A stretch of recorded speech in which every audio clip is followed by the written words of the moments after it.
Instructor Lagoon brings coffee to the teacher's lounge and asks Lilia about grading his test papers. She confirms and mentions preparing for the upcoming simulated fight, advising students to research monsters. After a short test, all students from affluent families ace it. Lee-gun expresses relief and plans to leave, realizing that in this scenario, it's the grades that are the real monsters. Lillian questions Kim loudly, challenging his answer about Rapper 1. Lee-gun spills his coffee in surprise. He asks if Kim tried, and Lillian reveals he's making fun of the class. Lee-gun panics, and Lillian says it's a serious issue. Lillian decides to instruct Kim thoroughly in the next class, emphasizing the complexity of handling monsters. In the Valhalla virtual flight simulation room a week later, Lillian reveals most students excelled. She singles out Kim, who received a 0 due to illegible answers. Kim claims he took the test seriously. The teacher reads Kim's answers aloud, criticizing his approach to handling rock goblins and jungle goblins. Kim insists on shanking, but the teacher slaps his head.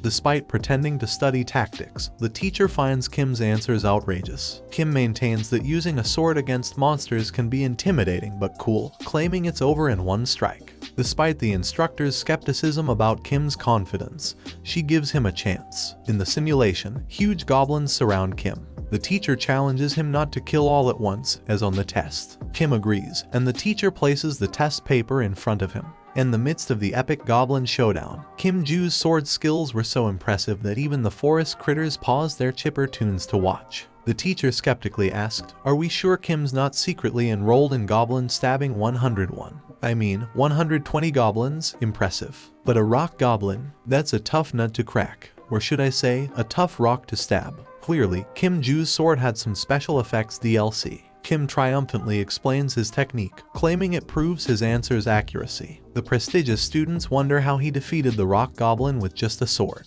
Teacher questions Kim Ju, noting one needs to be a ranked contractor to do so. Kim insists his method is valid. Before he can elaborate, the teacher moves on to the next simulation, an underground tunnel. Facing jungle goblins, the teacher explains their howling ability and the challenge of defeating them. She suggests fleeing or using a magician's assistant. Despite a slow sword speed, Kim surprises everyone by skillfully stabbing 2 goblins, one in the head and the other in the mouth. Looks like Kim found the goblin's weakness, a taste for pointy surprises. While stabbing the second goblin in the forehead, Kim swiftly dispatches 3 jungle goblins in nanoseconds. Turning to the teacher, he confidently declares, "In that case, I also got my second question right." Later at the gym, Kim shows incredible endurance, while Arin struggles and admits she usually relies on Constellation members' strength for magic. Kim, ever the beacon of enthusiasm, questions how she'll face monsters with low stamina. Arin, in her infinite wisdom, suggests borrowing Constellation power, because why not summon the entire galaxy for a quick monster duel? Kim, clearly the strategic mastermind, then ponders the profound significance of stamina exercises. Arin, with unmatched subtlety, reveals it's part of their groundbreaking deal for Kim to teach her swordsmanship. Kim, in a burst of sarcasm, teases her about doing it solely at her gracious request. And, of course, they end the session as Kim urgently needs to rush off to the academy, because who wouldn't want to escape this riveting conversation?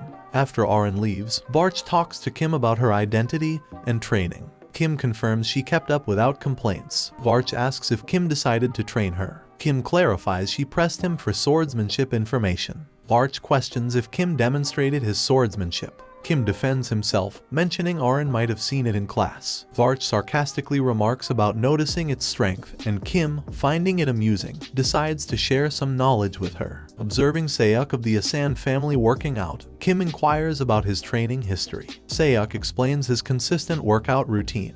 Kim marvels at Sayuk's talent, possibly due to his martial bone, allowing him extended training. When Varch asks why Kim is intrigued, Kim values practicality over just magic. Varch, an isolated constellation, suggests completing a new quest in the System tab for more information. The quest involves regaining memories and weapons, hinting at the importance of the Heaven Sword for Jyrna's house. Kim recalls a similar clue from a previous quest, related to their first semester. Varch belittles him for recent chaos with criminals, but Kim doesn't regret the confrontation. Kim acknowledges he can't leave until he completes the quest, fearing more trouble as his reincarnation's secret is revealed. The setting shifts to the Ventric mansion in the UK. Adelia Ventric, vice owner of the clan, discusses the Reading Labyrinth with a subject. The subject mentions hiring capable men and reveals contractors emerging from Robert's clan. destroyed in the labyrinth. Adelia, with all the grace of a royal blessing dispenser, approves, ready to bless them if they've reached a certain rank. She instructs the subject to assess their qualifications and report back. The subject, reluctantly spilling the beans like a grumpy magician, reveals information about Desura being summoned to South Korea. Cue Adelia's look of utter disgust, as Desura is considered the black sheep of the Ventric family. He used his family name to commit terrible crimes, including killing 5 people at England's academy when he was 19. Leading to his disconnection from the Ventric family at 20. Living in hiding, Adelia questions Desura's meeting with Rockdale for Rockdale's benefit. She requests close observation, warning of any strange behavior, with expulsion as consequence. Adelia reflects on undeserving authorities, claiming ultimate power. The focus shifts to a classroom where the teacher discusses villains misusing constellation powers. Kim, bored, contemplates his body's increasing strength and mana ability. Despite his body's genius level, it was initially unfit, making Kim speculate on past events. Soyeon passes Kim a note, "Hey, Kim is angry." Teacher Lingon announces the upcoming weekend's school departure, requiring separate applications. Kim, intending to stroll outside, submits an application. When Soyeon calls, Barch confirms with him, and Kim Ju is about to speak. She stammers, tense, wanting to say something but afraid. Kim, enraged, urges her to speak up for a crucial submission, causing her to lose her cool when he refers to her as a freak. Later, Kim researches his next day's location and seeks a trading website for loot. He finds the market, a black market maintained by the hidden ruler. Despite being illegal, high-ranking individuals openly use it due to the Guardian constellation. Governments don't enforce laws against it. Kim Ju believes he can easily enter by clicking the reservation link in the comments. Meanwhile, as Kim prepares to go, Aaron messages him about missing training the next day due to plans, annoying him with silly emojis. Kim later departs for his designated destination, which is expected to be inside an abandoned cafe. When he arrives, he is shocked to see the location, which is old and deserted with cobwebs hanging everywhere. Kim, the master of selective attention, ignores everything and casually arrives at the proper location. Like a seasoned explorer, he locates a door and, shockingly, uses it to enter a room. Lo and behold, he finds himself in a large empty alley with buildings surrounding it. Yet, despite this being Kim's grand debut in the market, he experiences the overwhelming sense of deja vu, because who needs a first visit when you can just skip to the sequel? Reminiscent of a night 300 years ago, with a purple sky and a cloudy moon, Kim Ju is summoned by a strange man. Following instructions, he pays a $210,000 entrance fee, leaving him with $31,000. Unconcerned, as he can earn more, the man, recognizing Kim's first visit, offers to guide him. Kim, seeking to sell jewels quickly, is directed to the 3rd District Market, known for various merchants. Kim, in his pursuit of reliability, boldly asks for the most trustworthy person around, and the man, in a plot twist, suggests Morris, apparently the go-to guy for competitive prices. With the air of a clandestine mission, he instructs Kim on the route and puts a dramatic emphasis on the importance of wearing a mask, because apparently, in the world of goods, discretion is the name of the game. The man gives Kim a mask as a token of appreciation, and Kim acknowledges him before moving in the directed direction. Arriving, Kim Ju finds a man in a cat mask, Morris, and expresses his intention to sell items. Morris, focused on processing jewels and gold, is shocked to discover an artifact from the Destruction era among the accessories Kim presents. Confirming them as such, Morris inquires about their origin. Kim Ju, seeking a price, responds cryptically, prompting Morris to apologize for prying. However, Morris lacks the funds to purchase and suggests the auction house due to the unique nature of the artifacts. Kim asks about the auction timeline. Morris mentions a wait of 2 to 3 weeks due to numerous reservations. Kim contemplates making a personal trip to the market. Affirming the need for verification before payment, Morris acknowledges. Kim inquires about the potential auction earnings and questions the amount he's missing after Morris provides an estimate. Morris clarifies it's a rough estimate, stating the auction outcome would differ. Even after parting with all his prized possessions, Morris, the financial wizard, insists he can still fetch 3/4 of the artifact's value. Kim, the unsuspecting negotiator, shrugs and agrees, managing to catch Morris off guard. In the midst of this comical transaction, Morris, with a theatrical flair, throws in another twist. Turns out, the artifact's prices are also influenced by the ancient art of haggling.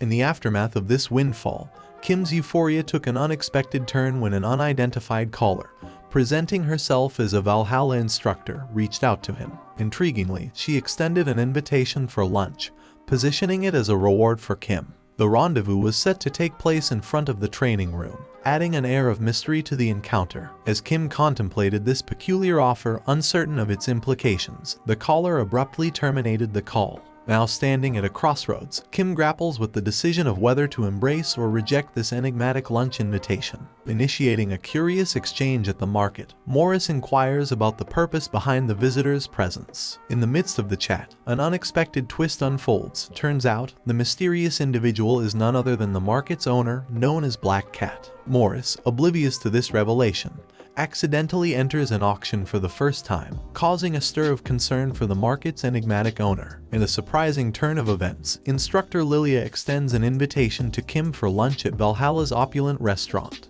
Puzzled by the extravagant setting, Kim can't help but wonder about the reasons behind Valhalla's luxurious accommodations as he observes Lilia indulging in a feast. However, Kim, maintaining a degree of skepticism, declines Lilia's offer to become her assistant. Undeterred, Lilia advises him against hasty decisions, emphasizing the multitude of advantages that come with the role. She elucidates that the position would open doors to various grants and scholarships, presenting Kim with unprecedented opportunities for academic and financial growth. Furthermore, a collaboration on a thesis with Lilia is on the table, with the potential topic being the intriguing subject of 3 different monster attacks. Lilia dangles the prospect of fame and wealth in front of Kim, emphasizing that if the thesis sees publication, his name would be enshrined in the prestigious World's Monster Research Association. This promise of recognition and success adds a compelling layer to the proposal. To sweeten the deal, Lilia throws in the enticing perk of being able to leave the building twice a week, a stark contrast to the usual once-a-month allowance. Despite the enticing array of benefits presented by instructor Lilia, Kim Ju remains steadfast in his rejection, finding none of the offered advantages appealing. His immediate focus lies in attaining access to the Eye of the Great Forest, a feat achievable only through the Grade 1 performance assessment.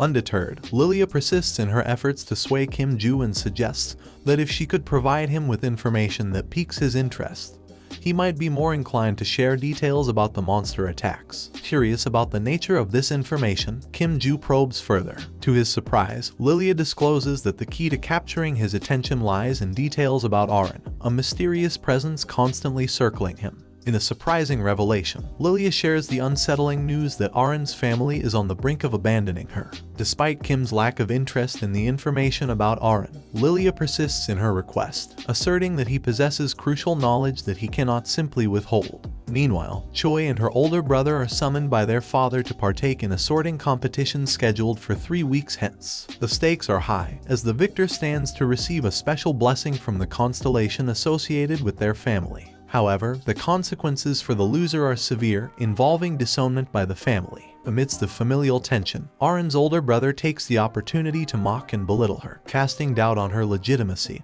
and qualifications to lead their affluent family. These disparaging comments cut deep, triggering a poignant moment for Arin. She reflects on her mother's aspirations for her to assume the family's leadership. The dream of liberation from suffering and pain now seems distant, and Arin's heart shatters under the weight of familial expectations and her brother's hurtful words. Because nothing says family bonding like shattered dreams and cutting remarks. The protagonist sits in class as the teacher writes on the blackboard, and the assistant warns about upcoming midterm exams. Disinterested, he questions the importance and disregards the rule's explanation. The teacher stresses the exam's significance in Valhalla, with the lowest scorers facing immediate expulsion. While practical tests are mentioned, the protagonist focuses on the written exam. Aware he must stay in school until reaching the Great Forest, the protagonist realizes he doesn't know how to get there. He calls Varch, his helper, surprising him. The protagonist asks if Varch attends many classes, stating that if he struggles with the written test,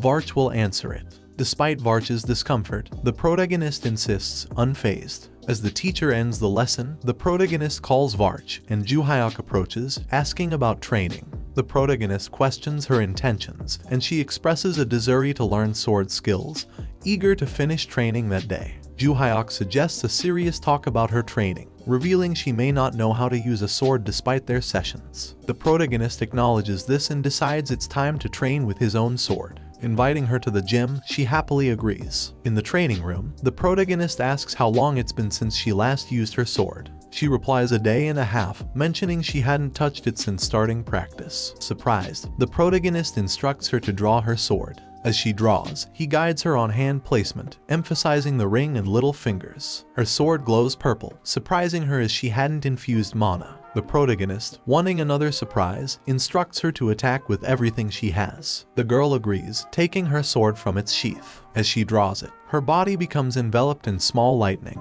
and her speed noticeably increases. The protagonist observes the improvement and acknowledges her enhanced movements. However, he spots a weak spot when she stops and notices a need for slight body rotation. Demonstrating, he leans her back with his sword and advises her to attack without stopping. As she attacks again, her sword nearly hits the protagonist, who expertly dodges. Despite her increased strength and acknowledging her progress, she still struggles to succeed, recognizing the challenges despite her improved abilities. It seems even with a boost in strength, victory is just as elusive as that dodgy protagonist. As evening falls, the protagonist and the girl continue training in the hall, leaving traces on the floor. The protagonist, noting the time, asks if an hour has passed, suggesting they should have finished by now. Exhausted, the girl sits down, realizing her improved swordsmanship but feeling surprised that she couldn't touch the protagonist. She requests further training and proposes sparring next time. Contemplating the idea, the protagonist considers it beneficial, especially with Choi Aaron.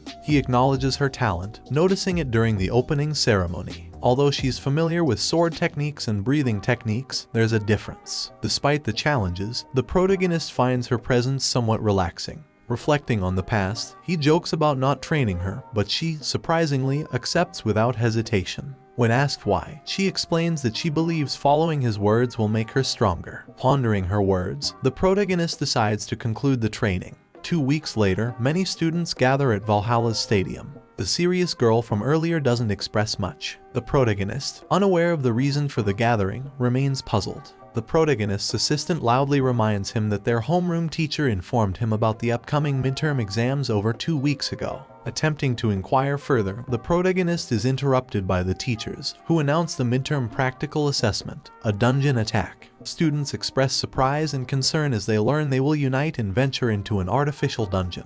The teacher spills the beans. Students can assemble their dream teams. Size matters, and your dungeon attack contribution is your golden ticket to fame. It's like forming a squad for a dungeon heist, where your success depends on your ability to turn monster slaying into a competitive sport. May the best team win, or at least have the best post-battle snacks. Disqualification is possible if they fail to finish within the allotted time, with the dungeon difficulty set at F+.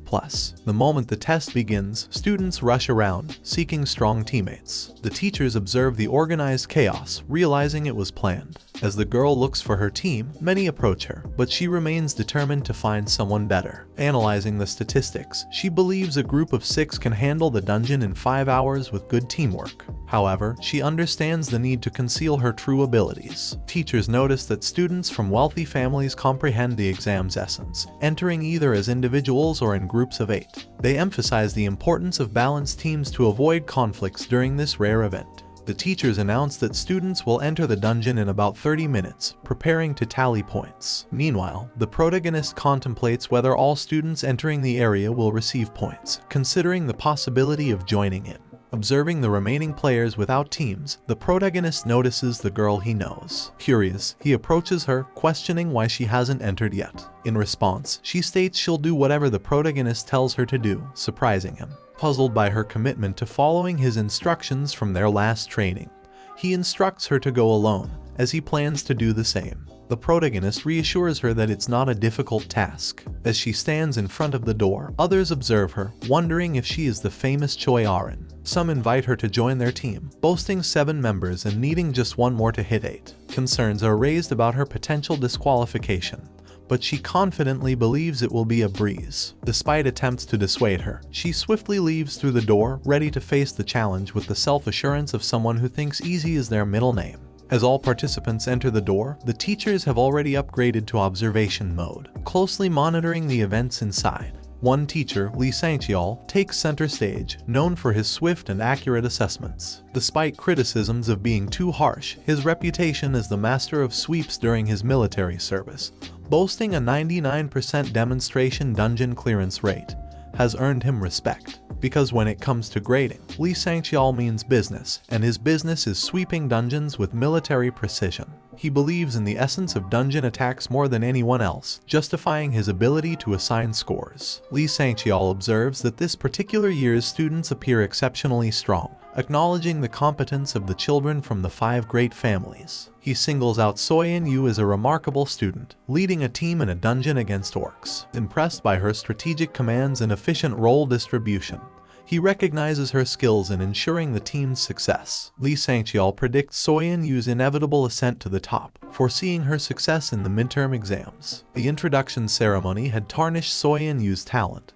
but Lee Sang-cheol attributed the improvement to Kim Juhyeok. Intrigued by this, he decided to check on Kim Juhyeok's progress. However, when he searched for the protagonist's name, he couldn't find any information. This baffled him, wondering how a student who had entered the dungeon couldn't be located. He entertained the possibility that the protagonist had passed the exam, causing him some anxiety. However, upon checking the list of passes, he discovered the protagonist's name. Lee Sang-cheol was shocked, questioning how someone could clear the dungeon without a group.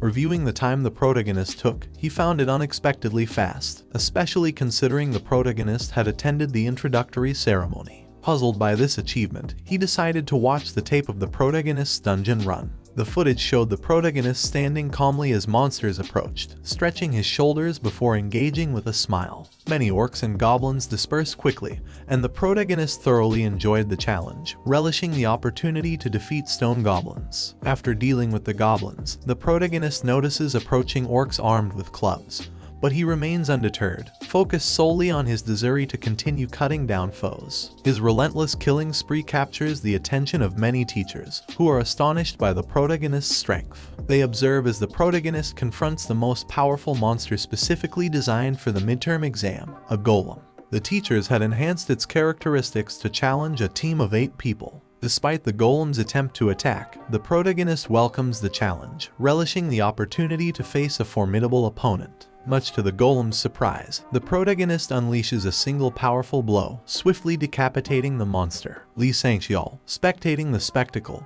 predicts that the protagonist is about to secure the top spot in the midterm exam this year. It seems like the protagonist came to the dungeon armed not just with a sword but with a subscription to How to Ace Dungeon Exams Weekly. The exam concluded, and students left the room, but disputes arose among the teachers in the teacher's room. They couldn't comprehend how the protagonist secured the first place. The teacher informed Lee Sang-cheol that the results had been published, leaving everyone surprised and struggling to grasp the unexpected outcome. Lee Sang-cheol, however, wasn't shocked, believing that the protagonist's potential could lead Korea to regain its prominence in the industry. When questioned about the title of the one typically given to the strongest contract, Lee Sang-cheol explained that there hadn't been true geniuses for a long time. Even Choi Arin's surprising abilities didn't bring peace of mind. The timing of the protagonist and the girl's achievements amazed him, especially considering the girl facing the dungeon alone in such a short time. Lee Sang-cheol, recognizing her as a quiet and hard-working individual, couldn't have anticipated her capability to clear the dungeon solo.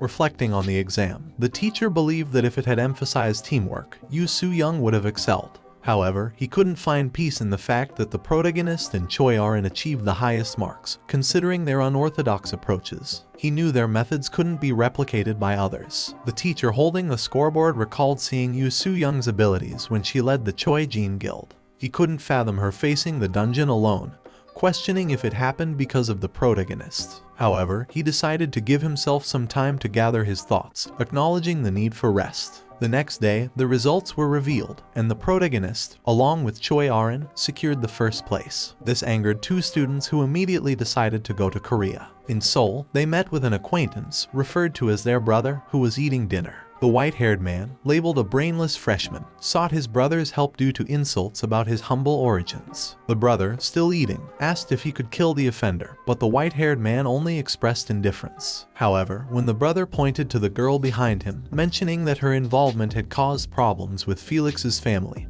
he acknowledged the need for more effort and preparation. Despite the ongoing meal, the brother assured his support, promising to prepare the ground for his revenge. A week later, the protagonist walked the streets of Suwon, seeking his notes. His assistant questioned if he received permission to go out again, to which the protagonist confirmed, emphasizing the importance of the opportunity. As he headed toward the woods, he encountered his noble family brother, and the scene transitions to Market to Area 7. In a tall building, a masked man stands by the window, responding to the Constellations' inquiry about the ring's arrival. He assures that it's on its way through normal procedures. However, strange messages flood in, indicating that the Constellation believes he has gone crazy. Puzzled, the man reflects on his investigation of the artifact at the former Black Cat's request. Meanwhile, back at his desk, distracted by the repetitive messages, he realizes the ring has arrived. Opening the box, he takes out the ring, sensing its ominous aura. He informs Mr. Constellation that they finally obtained it, but the Constellation continues repeating messages, expressing satisfaction. Returning to the forest, the protagonist faces his brother, who, with a smile, questions whether he really needs to know who is standing before him. Realizing the killer's intentions, our hero questioned his motive. The killer admitted seeking our hero's demise and praised his intuition. Our hero, dismissing it as not just intuition but also the killer's demeanor, revealed he had spotted him days ago. Irritated, the killer belittled our hero, challenging him to prove his worth. Initiating an attack, the assassin missed as our hero skillfully evaded, damaging a nearby tree. The killer, refusing to believe it was luck, claimed our hero's fortune. Confident, our hero asserted his agility, stating it wasn't luck but the killer's slowness. Recognizing our hero's skill, the killer pondered the danger of his opponent, comparing him to Seniuk or possibly stronger. Sensing the risk, our hero opted to escape into the woods. Acknowledging the wisdom in our hero's decision to flee, the killer warned of the imminent beating if caught, still expressing his intention to capture our hero. However, our hero abruptly stopped, surprising the killer with a punch to the face. Smiling, our hero questioned the killer's lack of awareness, taunting him for lacking brains. Bewildered, the killer wondered how our hero closed the gap without notice. Standing over him, our hero attributed it to winning first place in Valhalla. The killer, frustrated, demanded to know our hero's source of strength. Amused, our hero continued laughing, leaving the killer angry and puzzled. As the killer grappled with memories of his childhood, family, and ties to the Wendrick family, he recalled being exploited for his elixir talent. His parents had used him to gain power and recognition within the family, leaving him conflicted and resentful. Rejecting a life under family control, the killer, armed with overwhelming power, eliminated his family. Unfazed by expulsion, he believed money could solve most issues in this dark world. When Rockdale approached him, offering money for a request, the killer's interest in our hero surpassed financial gain. Intrigued by rumors of our hero's strength and eccentricity, he sought to engage with him. Inquiring about our hero's strength, the killer suggested it could be due to drugs. Our hero, dismissing the notion with laughter, claimed strength from rigorous training. Playfully, our hero allowed the killer to slap him, comparing him unfavorably to Osenek. Enraged, the killer desired our hero's death at any cost, attempting to draw his weapon. In response, our hero unsheathed his sword, revealing its formidable power. Facing our hero, the killer felt the penetrating power of the dagger as our hero attacked, surprising him. Begging for mercy, the killer found himself held by the hair as our hero calmly stated his intent to talk before deciding his fate. Despite the beating, our hero expressed a desire for conversation. In Rockdale's dormitory, he anticipated his brother dealing with our hero. Preparing to dispose of the supposed body, he received a call from Desira. Listening, Rockdale learned his brother was being bested by our hero. Panicked, our hero taunted Rockdale, implying he knew what was happening. Mentioning his brother's message about candles if he died, our hero bid farewell, asking Rockdale to wait for him. Rockdale abruptly hung up upon learning of his brother's defeat by our hero. Our hero, finding Desira unconscious, felt unsure about what to do. In Desira's room, tension filled the air. When Yuria brought him tea, Desira, on edge, responded curtly, requesting to be left undisturbed. Rockdale, surprised by our hero's victory, worried about potential repercussions and the Wendrick family's involvement. Realizing our hero was an orphan, Rockdale reassured himself that he couldn't trace familial ties. Meanwhile, our hero walked through the forest, leaving the incapacitated killer behind. Explaining to Varch, our hero stated he chose not to kill him, opting to report him when necessary. Varch, perplexed, sought clarification. Our hero clarified that in his old world, he might have killed, but now it would bring trouble. Varch, sensing a peculiar magic, shared his concerns, prompting our hero's rage. Despite initial frustration, Varch pointed out the hidden side of the blade, a theory our hero accepted. Recalling the interrogation, our hero found the killer uncooperative. breaking his fingers to force a confession. Our hero learned Rockdale Ventrick had sent the killer. However, the killer's true identity as a non-Valhalla student remained a mystery. Facing the relentless threat of broken fingers, the killer revealed he belonged to the first kind, operating as a mercenary. Our hero, unimpressed, likened him more to a paid hooligan. The killer defended his line of work, asserting that in his view, everyone was scum. He disclosed that the first kinds worshipped a constellation, the hidden side of the blade, connecting him to its power. Our hero, slightly intoxicated by this revelation, grew weary of the killer's chatter. Approaching him, our hero stifled further speech, ensuring silence. With his immediate business concluded, our hero delved into information about the killer's clan, confirming its sinister nature. Frustrated by the lack of leads on Rockdale, our hero considered the use of modern communication methods. His first step was recording the killer's confession as proof. Contemplating where to upload the evidence, he remembered an old acquaintance working at a news agency. Though she anticipated our hero seeking her assistance, he clarified that he sought connections, not a personal assistant, leaving her disappointed. News spread quickly about a Valhalla Academy student attacked, successfully fighting back the protagonist. Deciding to shed his name, he embraced the alias. Media channels echoed the incident, affecting even the Ventrick family, drawing disdain.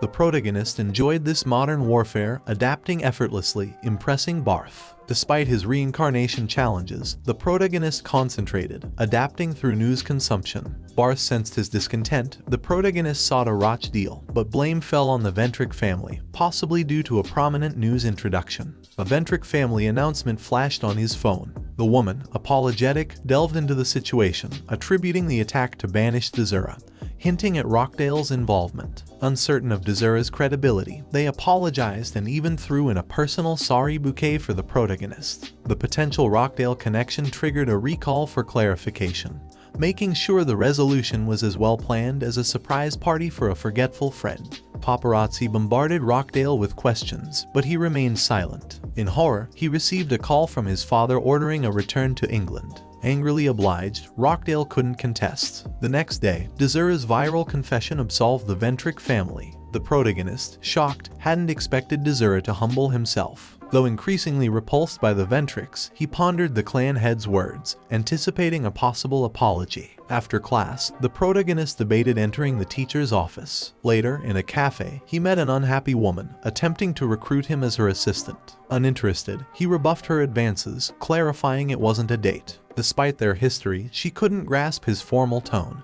to which he nonchalantly stated they'd always communicated that way. Restless, the protagonist explained his call to the girl, expressing gratitude for the reporter's insights on monster combat. Pleased, she agreed to his condition, assisting her in exchange for weekend exits from the academy. In the North Pacific, Desura, now a prisoner, seethed on a transport. Angry and puzzled, he speculated on his destination. Perhaps the mysterious prison tower, known for stripping contractors of powers. Desura hoped enduring this would secure Rockdale's spot in the Ventrick family, maybe even score him a reduced sentence of 5 years. In the shadows, a voice decided to critique Desura's looks. Unanswered, a blade promptly shut him up with a throat-cutting retort. Turns out, even shadows have their critics, and they don't mess around. The man uttered that the first kind had no use for him and collapsed, the image vanishing. Events shifted to the Ventrick family mansion, where Rockdale and his father arrived. Nervous, Rockdale, unsure of a solution, awkwardly suggested a simple apology. The head demanded an explanation for his actions, angered by his pride-driven motives. She pressed him, emphasizing that his pride, not Ventrick honor, led to the debacle. Rockdale, desperate, fell at her feet, pledging to do anything to restore family honor. Confused, the head proposed leaving the church as the only way to cleanse the family's honor. Rockdale's father questioned its severity, but the head bluntly asked if he preferred expulsion from the clan.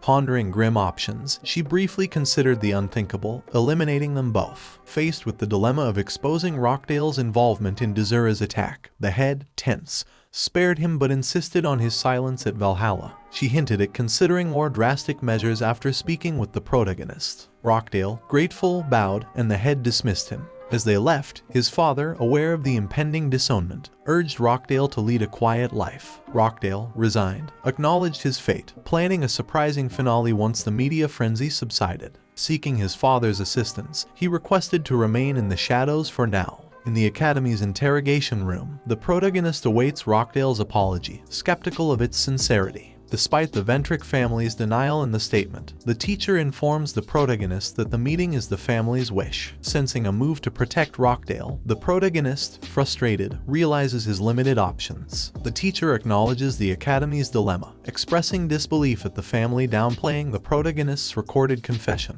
Financial ties with the Ventric family, evident in a recent donation, complicate matters. Reluctantly, the protagonist agrees to meet the family head. Surprised by the protagonist's compliance, the teacher exits as the head of the Ventric family arrives. After a prolonged silence, she concedes fault for the protagonist's attack and musters an apology. Acknowledging the apology, the protagonist dismisses Rockdale's schoolyard mockery, highlighting the family's lack of media support and exposing their vulnerability. Turns out, nothing stings more than a well-timed reality check. The president suggested our hero dispel doubts to resolve the misunderstanding, but he refused. The chief offered support and sponsorship if he helped just once, even post-graduation. Our hero, satisfied, noted their desperation. He rejected their attempt to downplay the incident caused by Rockdale, stating he wanted them to live with the shame.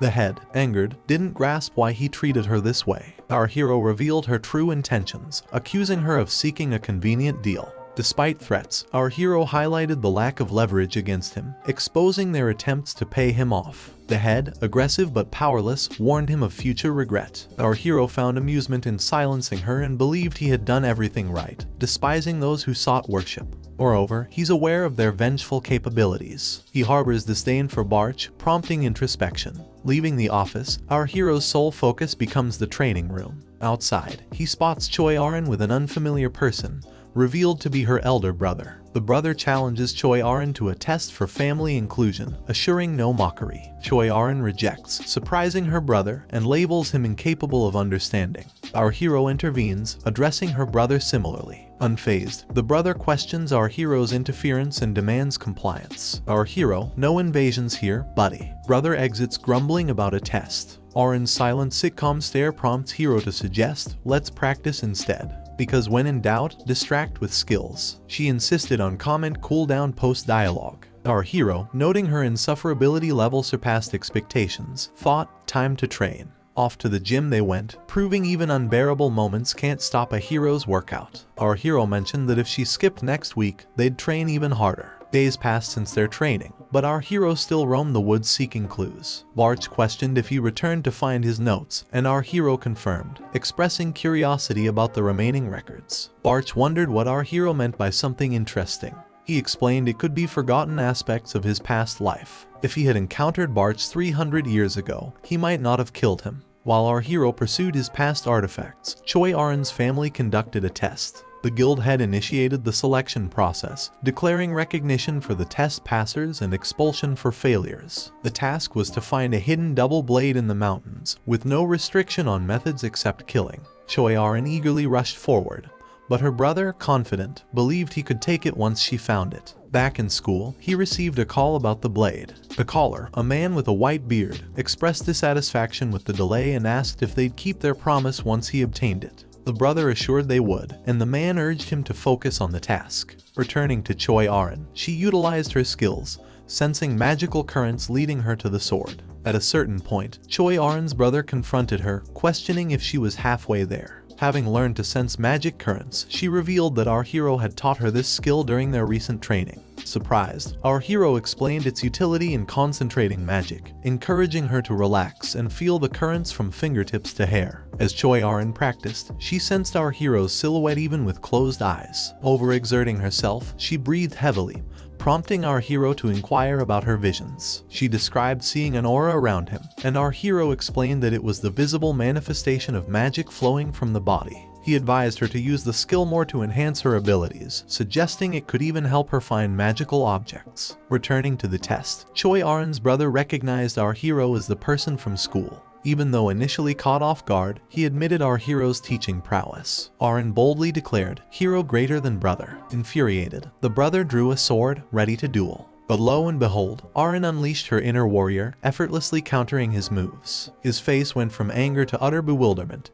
Cue the soundtrack of sibling rivalry, unexpected plot twists. Chapter 28. Our hero, in the woods, sought his notes but struggled. Sensing a nearby disturbance, he discovered it was the clash between Choi-arin and her brother. Choi-arin impressed her brother with newfound strength, demanding his surrender for the sword. Despite his refusal, they fought, with Choi-arin effectively using skills from training with our hero. She struck a powerful blow, causing her brother to pass out. Convinced she hit too hard, she hurriedly searched for the blade. Suddenly, she heard her brother's voice, now covered in a dark aura. He claimed victory was impossible for her, lacking the gifts and a contract like his. He attacked, revealing an angry aura. Despite her attempt to retaliate, her brother's newfound speed sent her flying. She fell, and her brother, standing over her, warned that if she stood, she'd die. Choi-arin noticed a wound on her stomach but questioned if her brother's malevolence was due to his contract. He revealed an alliance with one of the guilds, the world's third most powerful.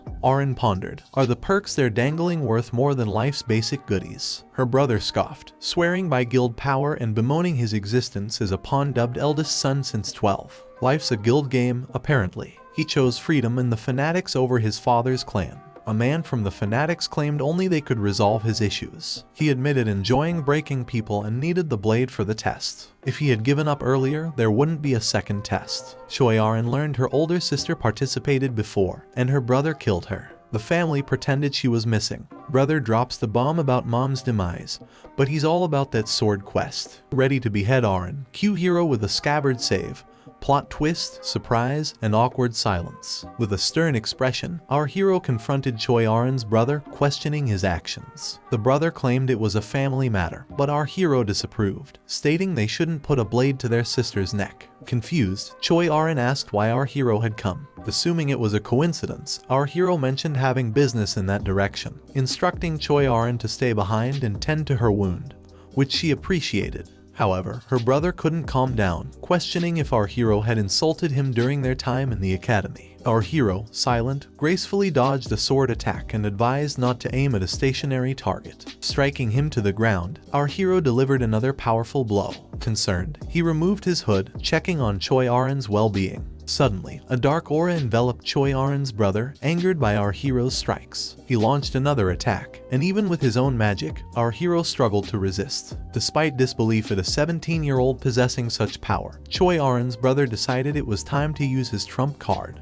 Choi-arin's brother bit off the evil crystal, causing the ground to shake. People had spotted a magical sword in the woods, its extraordinary power acknowledged by the family. Our hero, facing the brother, spilled the beans about enhanced strength from a mysterious contract. Choi-arin's brother went all in, summoning a dragon. Yet, realizing our hero's overwhelming might, he took a stroll, vanishing and swiping his strength. Now, our hero prepared for the ultimate showdown. The dragon King Han, leader of the devotees, nibbled the screen, irritated by the dragon's actions. The dragon threatened annihilation, and Han apologized, pledging not to spread artificial religions. However, the dragon warned him to behave, leaving Han confused about Constellations' fury. In Valhalla dorm, Kim Juhyeok's roommate returned home, delving into the divine arts, a powerful breathing technique to enhance magic power. Reflecting on his previous weak technique, he now had the chance for a fresh start with his new body. The protagonist decided to pause physical training and focus on mastering the divine art. Closing the book, he reflected on the recent situation where he left an injured girl with someone unreliable. On the battlefield, he killed a man with his sword but couldn't finish him off completely. Worried about potential trouble due to the girl's involvement in another Valhalla incident, he assured her family was on their way and left her to wait.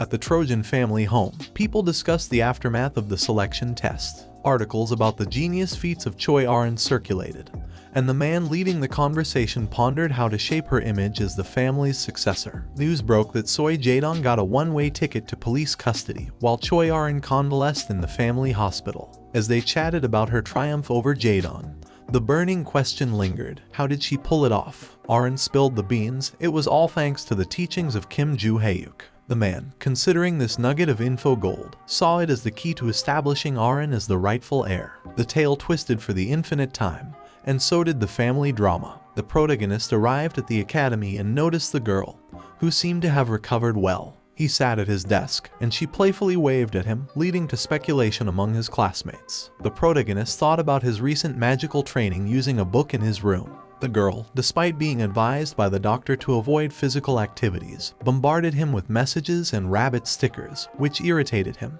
He was contemplating a mental block regarding black magic and a potential connection to a person mentioned by Branch. Over in Guy Rona's pad by the Great Forest of Valhalla, he mused over the second condition, the Eye of the Great Forests. The realization hit him. The grand finale was set to unfold right there, and he couldn't shake the impatience. Meanwhile, back in the classroom, a dude dropped the bomb. The academy was cherry-picking contestants for the inter-academy face-off, all based on those nail-biting midterm results. Barch had mentioned this before, and the protagonist reflected on the school's plan to choose the best students. The teacher called the protagonist to the office and discussed his participation in the inter-academy competition. Although initially disinterested, the protagonist learned about the potential benefits, including scholarships, and reluctantly agreed. However, he was focused on reaching the Eye of the Great Forest. Meanwhile, in the Ventrick family, the head, Adelia Ventrick, discussed preparations, expressing concern about Rockdale. Disturbing news about the market-building structures from paper bills reached them, and the woman decided to report to Constellation for further details. As the preparations for the inter-academy competition unfolded, senior instructor Lee Sanction convened the selected participants for a detailed briefing. The session encompassed 3 critical tasks, each posing unique challenges. The first challenge involved one-on-one duels, reminiscent of the rigorous entrance test that had initially gauged the students' abilities. Despite the familiarity, there was a notable lack of enthusiasm among the participants. Task 2 dived into team battles, a whole different ballgame from solo skirmishes. It wasn't just about individual prowess. This was all about strategic coordination and the captain's finesse in navigating tricky situations. Picture this, teams duking it out at the same time, like a multi-layered chess match on adrenaline. Complexity level, off the charts. Welcome to the arena, where teamwork and tactical genius take center stage. The third and most mysterious task awaited within the Eye of the Great Forest. Senior instructor Lee Sanction admitted that details were scarce, as the examiners intended to unveil specific challenges on the competition day. The protagonist, eager for more information, pondered whether overcoming potential barriers would be as simple as a direct rush. As the briefing concluded, the participants were left with a mix of anticipation and uncertainty regarding the impending challenges in the inter-academy competition. The instructor addressed the remaining students in the class, allowing them the option to train individually if they wished. The protagonist immediately raised his hand, expressing his intent to pursue solitary training. Notably, the girl also decided to train alone. As the instructor dismissed the class, the protagonist envisioned mastering techniques, absorbing mana, and achieving peak condition before the competition. His focus would be on honing both his magical abilities and physical prowess. As the others left, only the girl lingered in the classroom, contemplating her participation. The protagonist questioned her about her decision, reminding her of her previous reluctance due to her condition. She revealed her determination to train alongside him, finding renewed purpose in becoming stronger, and aiding him in his goals. Their conversation took an unexpected turn as the girl laughed oddly, revealing the struggle with training intensively due to her physical limitations. The protagonist, understanding her commitment, left the room, acknowledging their shared journey ahead. Their paths diverged at nightfall. In a spooky abandoned building, the Samsel Alliance got hit with a curveball, a fresh gig to off a Valhalla student within a month. The target, cue the protagonist's face popping up on the phone screen, leaving the assassins scratching their heads over the motives behind the contract. But hey, even in confusion, the allure of a fat paycheck did the talking. Motivated by the promise of some serious moolah, they geared up for the deadly task ahead. Contract killers with a side of mystery, anyone. During the competition, they questioned why the task couldn't be done earlier, given the formidable academy and dorm guards. Speculation arose about the desire for them to breach the protective barrier, risking danger. The competition venue, the Eye of the Great Forest, a maze of trees, lacked instructors, only a drone and entrance guards. Participants had to hide and await the opportune moment, which they reluctantly accepted. A month later, as the contest commenced, fans filled the stands, but Rockdale Ventrick observed dispassionately. In a pre-competition room, a participant, receiving money from his father, learned of a murder order against Juhyeok of the Samsel Alliance. Shocked, he considered how to handle it discreetly. The competition began with Shim de Queen welcoming participants, White Lotus from China, Heroes from the USA, and Valhalla from Korea. Over 3 days, duels would unfold. Jack Rover, Heroes' senior instructor, approached, triggering a terse exchange about rankings and the promise of a different outcome this year. The man confidently declared. This year, the protagonist will take first place, rooted in his son, Logan Jr., studying at the academy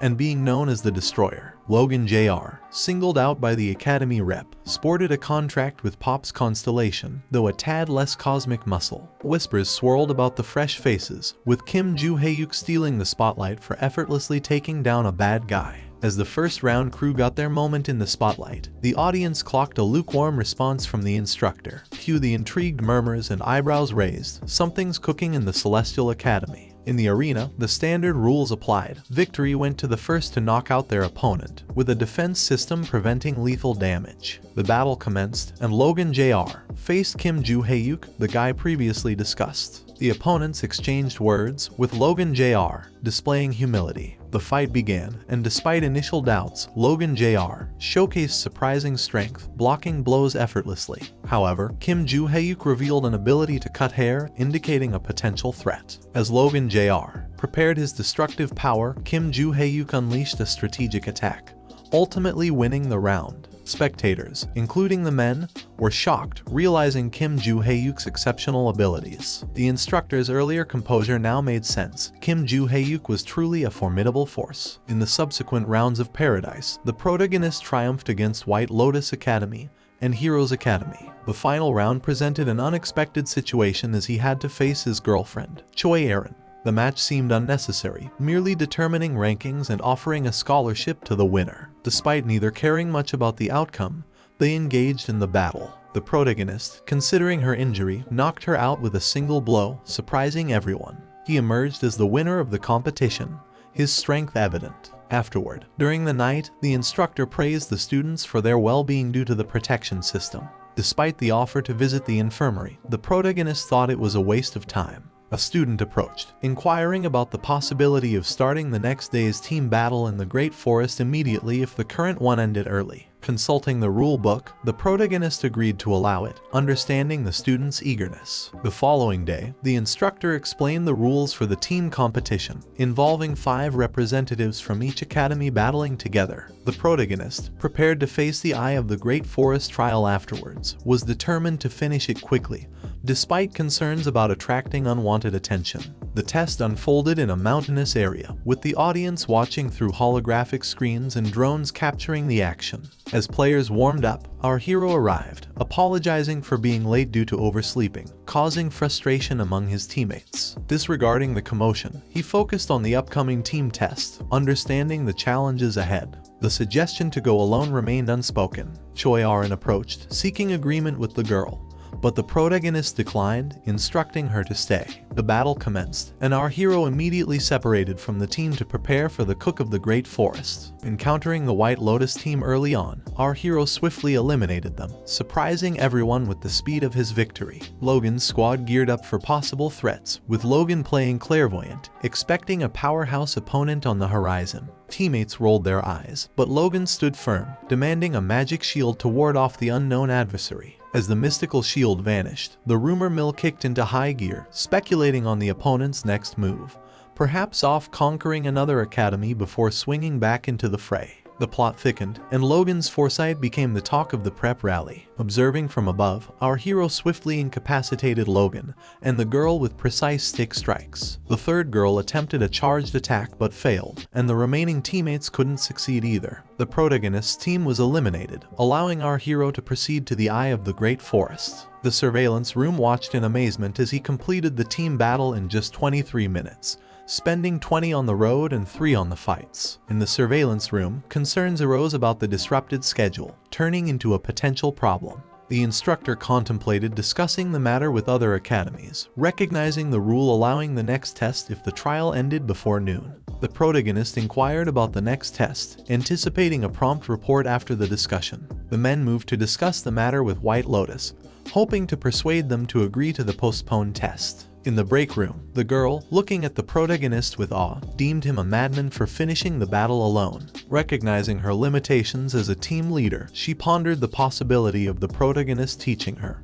even if it meant sacrificing her pride. The contestants were informed about the upcoming Eye of the Great Forest trial at 13 o'clock the next day, allowing time to prepare for the test. The protagonist clarified that he would act alone in the trial, emphasizing individual survival. The girl protested, citing their success in previous challenges, but the protagonist remained firm in his decision. The girl approached the guy, irritated by his use of the nickname Birdie. Despite annoyance, she secretly found the nickname cute, according to his friend. Participants huddled near the eye of the Great Forest for the ultimate showdown, navigating the maze. Holographic screens ready, the man briefed everyone on the maze quirks, highlighting the ever-present rain and pesky low-level monsters as the main threats. Let the survival spectacle begin, with the audience watching from the comfort of their holographic seats. Bring on the rainy maze madness. The test measured survival skills, evaluating participants based on their condition after 5 hours. Fights between teams were prohibited. As the students entered the maze, an abandoned warehouse housed a discussion among the assassins, planning a raid on the guy in the maze. The third girl from the team, known as Alia, informed them about a magic block at the entrance, with only 2 people supporting her inside. Simultaneously, all surveillance cameras failed, raising suspicions. Contacting the gate guards revealed no response, prompting the man to suggest moving into the maze after the students. Other instructors arrived, perplexed by the situation. In the maze, the walls were destroyed, and the unexpected rain posed a threat. The girl in Logan's team was concerned about hypothermia, and Logan urged them to aim for high scores even if they couldn't win.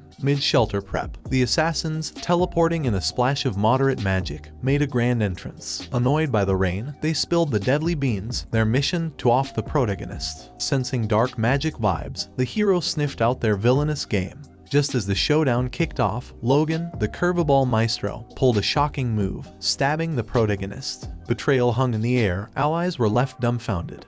And now, everyone's playing the guessing game with Logan's sudden about-face. Plot twists and knife jabs, welcome to the maze drama. In the aftermath, Logan questions how the bald guy got behind him, and it's revealed that the bald guys can duplicate themselves. They stab Logan, claiming it's a duplication, and he falls to the ground. Melissa screams for Logan, and the woman orders to stop letting witnesses see. The bald man rushes towards Melissa. Meanwhile, Juhyeok wonders about the location of Maidgear Rona's house while sprinting. A bald guy encounters Melissa, who is surrounded by people and becomes annoyed. Kim Juhyeok appears, and the woman claims the target just came to them. Juhyeok examines Logan's body and orders Blondie to control the bleeding of the kids. Juhyeok questions why they intentionally stabbed him despite immediate safety concerns. The bald man accuses him of being stuck in a labyrinth where the gateway and surveillance drones were destroyed, taking at least an hour to clean up. The bald man attacks Juhyeok from the front, and a duplicated one attacks from behind. Juhyeok disappears and reappears from the side, stunning Alia and another woman. Juhyeok orders Blondie to use her magic to heal injured people while Melissa does the same. The bald man sits up and confronts Juhyeok, who asks about his client before considering killing him. The bald man claims he's not an amateur assassin. Juhyeok finds it strange and assumes that the guys he met would have revealed it immediately. The bald guy responds that he's not a joke, and Juhyeok decides to hit him to his heart's content while hovering in the air and creating an earthquake beneath him. The teachers arrive at the scene where Valhalla heroes are healing White Lotus heroes after a surprise attack. Logan, losing consciousness, recounts being attacked by 3 villains, including 2 women from Samsel and 1 man. Kim Juhyeok defeats them single-handedly, impressing the teachers with his strength. As Logan points towards the defeated attackers, one teacher inquires about the remaining assailant, and Logan mentions that Kim Juhyeok is dealing with her. Juhyeok, at the Valhalla dormitory, reflects on the day, realizing his condition requires a sword. Recalling a past encounter with Alia, he understands her assassination ability. In the present, he regains his ability, learning that the attackers, Samsel, are part of Il Shinya, with Rockdale as their client. Juhyeok plans a swift response, contemplating a dream where debris falls and encountering a mysterious man. The demon hints at finding lost memories. As Juhyeok lays down to sleep, he wonders about his dream and questions Barch about any returned memories. Juhyeok questions Barch about a tiger seeking any memory, but Barch remains clueless. Suddenly, a status window appears, directing Juhyeok to watch the truth in Vilala Johnny's secret room. Juhyeok wonders if this is the final piece of the puzzle. In the Valhalla gym room, Seok and the team leader confront Kim Juhyeok, accusing him of being there. The team leader admits to feeling jealous of Juhyeok, attributing it to her previous loss to Choi Arhin. They flash back to a sword battle where Choi Arhin displayed remarkable skills, defeating the team leader. Seok suggests sharing this information with Juhyeok. The team leader, concerned about her performance, approaches Juhyeok, asking for training like Choi Arhin. Before Juhyeok can respond, a teacher interrupts, instructing Juhyeok to wrap up his workout as someone is waiting in the small auditorium. Juhyeok wonders if it's related to Rockdal, who had pleaded for Juhyeok's help. Rockdal pleads with Juhyeok, admitting to hiring Il Shin-yeong. The teacher reveals that Rockdal is suspected of orchestrating a previous assassination. Juhyeok questions why he should forgive Rockdal, and the teacher discloses that the Ventric family has officially excommunicated him. Juhyeok rejects any apology or monetary offer. Rockdal offers a girl as a possession, sealed with a taboo spell. Juhyeok breaks the spell and punches Rockdal,